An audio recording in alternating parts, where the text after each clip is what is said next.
Welcome to my YouTube channel Guru Gyan भाई Arun sir.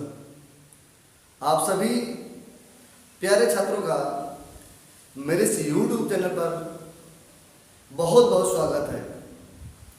आशा करता हूँ सभी छात्र स्वस्थ होंगे, खुश होंगे, ऊर्जावान होंगे और मन लगाकर पढ़ रहे होंगे। आज मैंने डायरेक्ट नरेशन का एक नए चैप्टर की शुरुआत की है। ये भी बहुत ही इम्पोर्टेंट चैप्टर है। इसको देखिएगा, समझिएगा कि इसको एग्जाम पेपर में जब ऐसे क्वेश्चंस आ जाते हैं तो उनको हल कैसे करना है। लेकिन इस वीडियो को आरंभ करने से पहले मैं उन लोगों से एक बार पुनः फिर कहना चाहूँगा कि जिन लोगों ने मेरे इस YouTube चैनल को अभी तक सब्सक्राइब नहीं किया है तो कृपया कर लें, लाइक करें, शेयर करें और अच्छे अच्छे कमेंट करें ताकि मैं और भी अच्छी ऐसी वीडियो बनाता रहूं। आइए देखिए छात्रों, सबसे बड़ी जो समस्या होती है छात्रों की, वो बेचारे नहीं समझ पाते हैं जब एग्जाम पेपर में इनडायरेक्ट करने के लिए आ जाता है, नहीं पहचान पाते हैं कि सर ये असर्टिव बनाएं, इंटेरोगेटिव बनाएं, इम्परेटिव बनाएं, ऑब्जेक्टिव बनाएं या एक्सक्लेमेटरी बनाएं, नहीं समझ पाते हैं। केवल आपके ही इस समस्या को दूर करने के लिए मैंने एक सरल तरीके का प्रयोग किया है। मैंने हाई उस लेवल का प्रयोग नहीं किया है, मैं आपकी समस्या को देखते हुए ऐसे लेवल का प्रयोग किया है। आइए देखिएगा, मैंने पहले पहचान लिया है। जब तक मैं किसी व्यक्ति को पहचानूंगा नहीं सही से, तब तक मैं उसके बारे में कैसे बात कर सकता हूँ। तो हर चीज की पहले पहचान आनी चाहिए। चलिए, करेक्ट रिपोर्टेड स्पीच का वाक्य हेल्पिंग वर्ब या क्वेश्चन वर्ड से आरंभ होता है। ठीक, यानी जो इंटेरोगेटिव सेंटेंस होते हैं या तो हेल्पिंग वर्ब से आरंभ होंगे या फिर क्वेश्चन वर्ड से आरंभ होंगे। ये बात मैंने यहाँ पर लिखी है। सर कैसे आरंभ होंगे ये भी तो समझाइएगा। आपका कहना होगा ना कि सर कैसे, चलिए वो भी बताते हैं। मैंने दो एग्जाम्पल भी लिखे हैं। पहला ही said comma inverted comma, do you read your book, do you read your book, question mark. समस्या क्या है बच्चों की कि सर आप टीचर हैं तो पहचान लेते हैं कि हमें बताओ हम कैसे पहचानें। बिल्कुल, मैं आपकी समस्या को दूर करूंगा। आप तो जानते ही हैं कि ये जो इन्वर्टेड कामा के अंदर का भाग है या रिपोर्टेड स्पीच है और जो बाहर का भाग वो क्या है, रिपोर्टिंग वर्ब। बहुत सही, आपने बहुत सही कहा। ये रिपोर्टिंग वर्ब, ये रिपोर्टेड स्पीच। मैंने लिखा क्या है कि रिपोर्टेड स्पीच का वर्ब हेल्पिंग वर्ब या क्वेश्चन वर्ड से आरंभ हो, यानी ये सेंटेंस अलग और ये सेंटेंस अलग है। इसकी शुरुआत कैसे हो रही है, कैसे हो रही है, डू से। और डू है क्या, क्या है, हेल्पिंग वर्ब। बहुत बढ़िया, डू हेल्पिंग वर्ब है। ठीक है, तो फिर पूरे सेंटेंस को इंटेरोगेटिव कहेंगे। क्या बोलेंगे, इंटेरोगेटिव।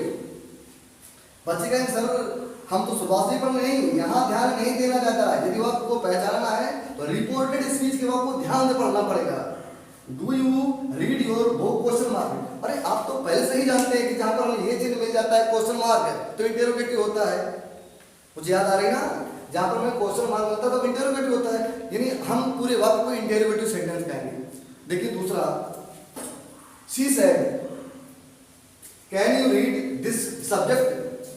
कैन से आरंभ हो रहा है, बाद में क्या आ रहा है, क्वेश्चन मार्क। कुछ पहचाना, कैन से आरंभ हो रहा है, क्वेश्चन मार्क से समाप्त हो रहा है। इस पूरे वाक्य को क्या कहा जाए, इंटेरोगेटिव सेंटेंस।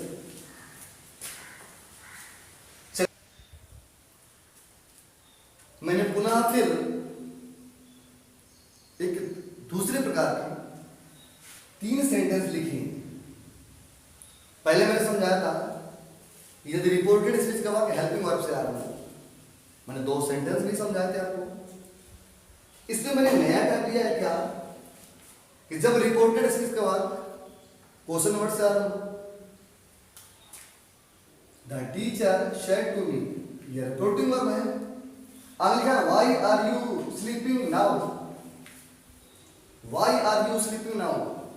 जो बात इन्वर्टेड कॉमा चिन्ह के अंदर होती है उसे बोलते हैं रिपोर्टेड स्पीच, आप अच्छी तरह से जानते हैं। तो मैंने अभी क्या बताया, यदि रिपोर्टेड स्पीच का वाक्य है यानी इन चिन्हों के अंदर का वाक्य हेल्पिंग वर्ब से आरंभ होता होगा, क्वेश्चन वर्ड से आरंभ होता है, तो ये कहां से आरंभ हो रहा है बोलिएगा, ये कहां से आरंभ हो रहा है, व्हाई से। और व्हाई क्या है, क्वेश्चन वर्ड, व्हाई क्या है, क्वेश्चन वर्ड। तो पूरे वाक्य को इंटेरोगेटिव सेंटेंस कहेंगे, क्या कहेंगे, इंटेरोगेटिव सेंटेंस। दूसरा देखिएगा, he said comma inverted comma where do you live, where do you live. Where क्या है बोलिएगा, वेयर क्या है, वेयर भी क्वेश्चन वर्ड है सर, वेयर क्या है, क्वेश्चन वर्ड, बाद में क्या है, क्वेश्चन मार्क। यानी पूरे वाक्य को इंटेरोगेटिव सेंटेंस कहेंगे। तीसरा, she said to Mohan comma inverted comma how much money do you want, how much ये भी क्वेश्चन वर्ड, हाउ मच भी क्वेश्चन वर्ड, लास्ट में आ रहा है क्वेश्चन मार्क, लास्ट में क्या आ रहा है, क्वेश्चन मार्क। तो इस वाक्य को भी बोलेंगे इंटेरोगेटिव सेंटेंस, क्या बोलेंगे, आया समझ में। आइए बताते हैं इनको बनाना कैसे है। आइए छात्रों, इनको बनाना कैसे है, यानी डायरेक्ट से इनडायरेक्ट करना कैसे है, आपका यही एक प्रश्न है, मैं समझ पा रहा हूं। चलिए इनको डायरेक्ट से इनडायरेक्ट में कैसे बदला जाए, तो मैंने पहला नियम लिया है, मैंने लिखा हुआ है कि जब रिपोर्टेड स्पीच का वाक्य हेल्पिंग वर्ब से आरंभ हो तो, हेल्पिंग वर्ब हिंदी में क्या बोलेंगे, सहायक क्रिया। तो करना क्या है, सेड बदलना है आस्क्ड में, सेड बदलना है आस्क्ड में। कंजक्शन यानी संयोजक इफ या वेदर का प्रयोग करते हैं, इफ या वेदर का प्रयोग करते हैं। फिर वाक्य को असर्टिव सेंटेंस बदलते हैं। आप तो जानते होंगे असर्टिव सेंटेंस क्या होता है, जानते हैं ना, यानी जो वाक्य सब्जेक्ट से आरंभ हो फुल स्टॉप से समाप्त हो, असर्टिव सेंटेंस। चलिए मैं उदाहरण के माध्यम से बताता हूं। पहला सेंटेंस है ही said comma inverted comma begin डस रामू रीड हिज बुक, ठीक है। मैंने क्या बताया कि सेड लगा है आज में, ही है तो हमने ही लिख लिया, सेड का मतलब है आज बुक, ASKED। भाई जब से का सेकंड फॉर्म सेड हो सकता है तो आज का सेकंड फॉर्म आज हो सकता है, 10 से आराम होगा तो यहाँ पर क्वेश्चन मार्क लगा ऐसे कंजक्शन क्या लगाना है यहाँ पर, यानी ये जो चिन्ह है ये हट जाएंगे, इफ लगा दिया। कंजक्शन क्या होता है, इफ लगा दिया। फिर बात वो असर्टिव करते हैं, बहुत ध्यान से, बस यहीं पर पूरा खेल है, बच्चे यही सेंटेंस को खराब कर देते हैं। असर्टिव, असर्टिव का सब्जेक्ट पहले, तो भाई इसका सब्जेक्ट क्या है, इसका सब्जेक्ट है रामू, सब्जेक्ट क्या है रामू, तो रामू आगे ले आओ, तो हमने लिखा रामू। असर्टिव करना है, 10 से मालूम पड़ा प्रेजेंट इंडिविटेंस, और ये 5 मिनट में तो टेंस आगे बढ़ेगा। अच्छा तो जब ये प्रेजेंट इंडिविटेंस है तो जाएगा 5 इंडिविटेंस, वो भी असर्टिव होते हैं, रीड का सेकंड फॉर्म, इसमें यही रहेगी। हिज थर्ड पर्सन में बदलेगा नहीं, इसमें ऐसे भी किया हिज, और बुक है तो बुक को ही ऐसे कर दिया। बाद में कौन से लगाएंगे बोलिएगा, जितने भी इनडायरेक्ट बनाए जाते हैं बाद में हमेशा फुल स्टॉप ही आता है, यहां पर कराएंगे फुल स्टॉप। दूसरा, I said to him are they playing cricket today, बनाते हैं, आई कर लिया, सेड टू को बदलेंगे, asked ASKED, asked him object. यदि ये हेल्पिंग वर्ब से आरंभ हो रहा है तो यहां पर कंजक्शन क्या लगाओगे, इफ लगा लिया। अब वाक्य को करना है असर्टिव, तो असर्टिव मतलब होता है ये जो सब्जेक्ट है ना, ये आर से पहले आ जाए, यानी सहायक क्रिया से पहले सब्जेक्ट आ जाए तो असर्टिव हो जाएगा। दे थर्ड पर्सन है, इसका चेंजमेंट होता नहीं है, यहाँ पर मैंने लिखा दे। आर लिखा हुआ है वर्ब में आईएनजी, तो मालूम पड़ा प्रेजेंट कॉन्टिन्यूअस टेंस। अब प्रेजेंट कंटिन्यूअस टेंस है, अभी पास्ट में टेंस तो आगे वर्ड होगा ही। तो प्रेजेंट कंटिन्यूअस टेंस कहा जाएगा पास्ट कंटिन्यूअस टेंस जिसकी हेल्पिंग वर्ब वाज और वर। तो देख सकते लगाएंगे हम वर, दे वर, उसमें भी आएंगे आता है प्लेइंग, क्रिकेट, टुडे, समय, समय तो बदलेगा जब भी पास्ट टेंस में, तो बदलेगा इसमें दैट, दे, बाद में फुल स्टॉप, बाद में आएंगे फुल स्टॉप। तीसरा सेंटेंस देखिएगा, father said to me have you completed your work, question mark, have से आरंभ हो रहा है, क्वेश्चन मार्क आ रहा है, तो बताओ इसको असर्टिव का कि इंटरोगेटिव का है। आपने तो सीख लिया है, बोलो कमेंट में बताया करो क्या बोले, बिल्कुल सही कहा है इंटरोगेटिव। सेड को asked me, father asked me, understand. If अब असर्टिव करना है, यानी ये जो यू है ना, अगर यहां पर आ जाए हेल्पिंग वर्ड से पहले नाउन या प्रोनाउन यानी सब्जेक्ट उसका यहां पर आ जाए तो असर्टिव सेंटेंस हो जाएगा। अब यू कौन सा पर्सन है, यू सेकंड पर्सन है, और सेकंड पर्सन का चेंजमेंट रिपोर्टिंग वर्ड के ऑब्जेक्ट से मी जा रहा है, सब्जेक्ट में क्या हो जाएगा आई।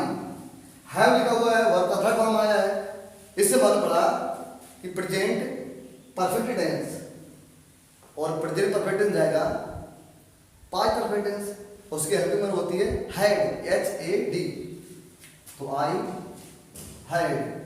थर्ड फॉर्म उसमें भी आता है कंप्लीटेड। योर कौन सा पर्सन, योर भी सेकंड पर्सन, वो भी पजेसिव के संबंध कारक, तो इसका भी चेंजमेंट करेंगे मी से। अब मी जाएगा संबंध कारक में, तो क्या बनेगा माई, फुल स्टॉप। जो छात्र पर्सन का चेंजमेंट ना कर पा रहे हो, तो मैंने के वीडियो में पर्सन का चेंजमेंट बताया है, मेरे प्लेलिस्ट में जाएं और देखें। आइए दूसरा टाइप बताते हैं। दूसरा टाइप मैंने यहां पर नोट किया हुआ है, ये भी टाइप बड़ा ही इंपॉर्टेंट, क्योंकि ये भी इंटरोगेटिव से संबंधित है, इसको भी समझना बहुत ही जरूरी है।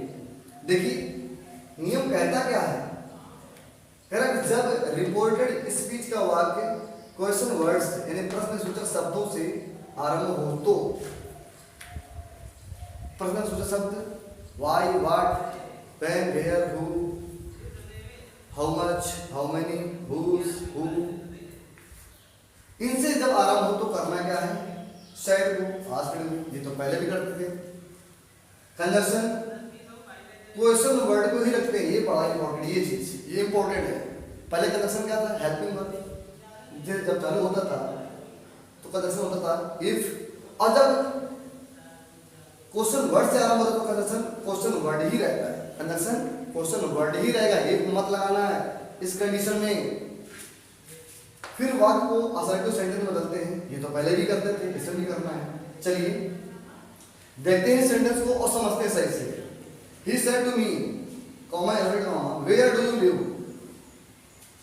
Do से मालूम पड़ता है प्रेजेंट इंडिपेंडेंस, बनाते हैं इसको, तो सेड का क्या मतलब लेंगे, आस्क्ड, ही आस्क्ड मी। अब यहां पर जो हमें कंजंक्शन लगाना है, तो ये जो क्वेश्चन वर्ड है कोई दूसरा नहीं लगाना, ना बाहर लगाना है, यहीं पर लिखा हुआ जो है इसी को मत लिख लेंगे। यहां पर हमने यहां पर लिखा वेयर, जहां से हेल्पिंग वर्ब मिलता है वहीं से असर्टिव किया जाता है, याद रखिएगा, जहां हेल्पिंग वर्ब मिले वही असर्टिव, और असर्टिव मतलब ये जो सब्जेक्ट है इसको आगे ले यहां बस। ये कौन सा पर्सन, सेकंड पर्सन, इसको तो मी से, मी जाए क्या बनेगा आई, असर्टिव जा रहा है। दूसरे मालूम पड़ा प्रेजेंट इंडिपेंडेंस, तो प्रेजेंट इंडिपेंडेंस कहा जाएगा पास्ट इंडिपेंडेंस। अब उसमें असर्टिव क्या होगा, लिव का सेकंड फॉर्म, तो लिव का सेकंड फॉर्म लिव्ड, LIVED, बाद में फुल स्टॉप, फुल स्टॉप लगाते हैं, इतना याद रखिएगा, जितने भी इनडायरेक्ट होते हैं सब फुल स्टॉप। दूसरा sentence, I said to her why did you not do the work, बनाते हैं इसको भी। वाई से आरंभ हो रहा है।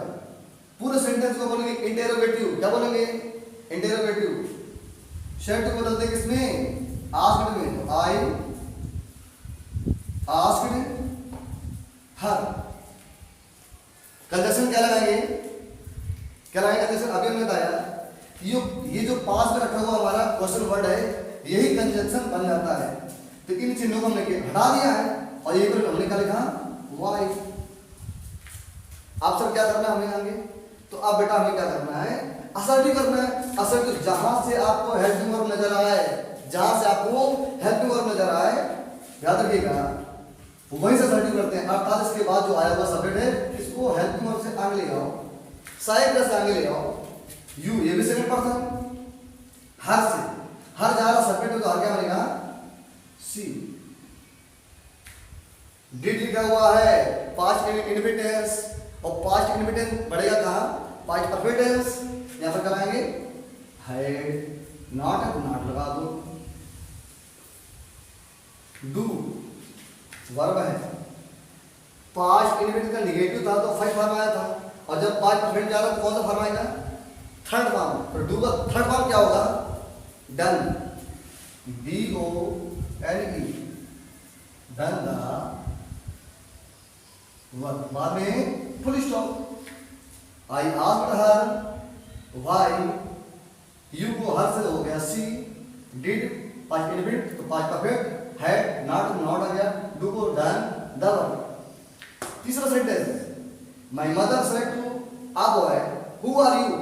हु आर यू देखिए हु से आरंभ हुआ तो सेड टू को आस्क करके माय मदर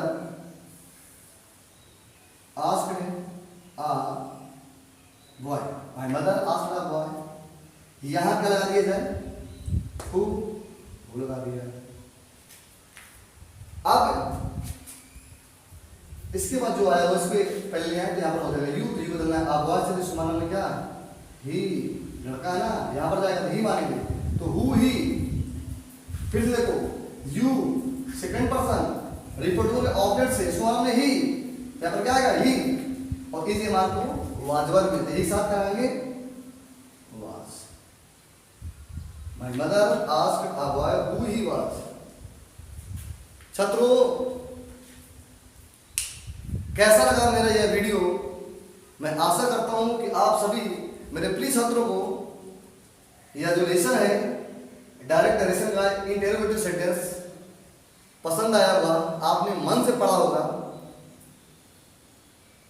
और जिन लोगों ने मैं फिर कह रहा हूं, जो लोग अभी मेरे चैनल को सब्सक्राइब नहीं किया है तो कृपया कर लें और इसको अधिक से अधिक इसको शेयर करें ताकि ये ज्ञान सभी के पास पहुंचे।